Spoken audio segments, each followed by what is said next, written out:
பொண்ணுங்களுக்கு அழகே அவங்களோட 2 கண்ணு தான். அந்த கண்ணுக்கு இன்னும் அழகு சேர்க்கிறது தான் கண்மை. கண்மைனா யாருக்கு தான் பிடிக்காது? பொறந்த குழந்தைக்கு கண்ணு பட்டுடுன்னு அம்மா ஆசையா கண்மை வச்சு விடுவாங்க. அதே குழந்தை வளர்ந்து பெரியதானதும் தனக்கு தானே கண்ல வச்சுப்பாங்க. அம்மாக்கு வாங்கி தர பிடிக்கும். பொண்ணுங்களுக்கு வச்சுக்க பிடிக்கும். பசங்களுக்கு அத பார்க்க பிடிக்கும். இப்போலாம் அந்த கண்மை கூட கெமிக்கலா மாறிடுச்சு.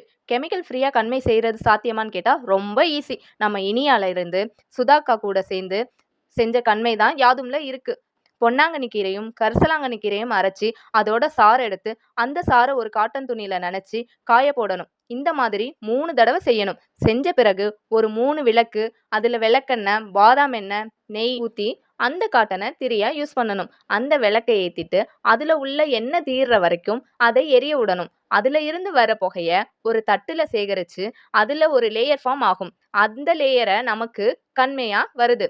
அதோட பாதாம் எண்ணெய் இல்லைன்னா நெய் 2ம் மிக்ஸ் பண்ணி யூஸ் பண்ணலாம். இதை வெளியில போறப்போ யூஸ் பண்ணோம்னா ஹீட் எதுவும் நம்மளை அட்டாக் பண்ணாம பார்த்துக்கும். அதுவும் இதுல உள்ள பொன்னாங்கண்ணி கீரையும் கரிசலாங்கண்ணி கீரையும் முக்கியமா அந்த கருமை நிறத்துக்கும் குளிர்ச்சிக்கும் ரொம்ப உதவியா இருக்கும். உங்களுக்கு கண்மைனா ரொம்ப பிடிக்கும்னா ட்ரை பண்ணி பார்த்துட்டு ரிசல்ட்டை எங்களுக்கு ஷேர் பண்ணுங்க.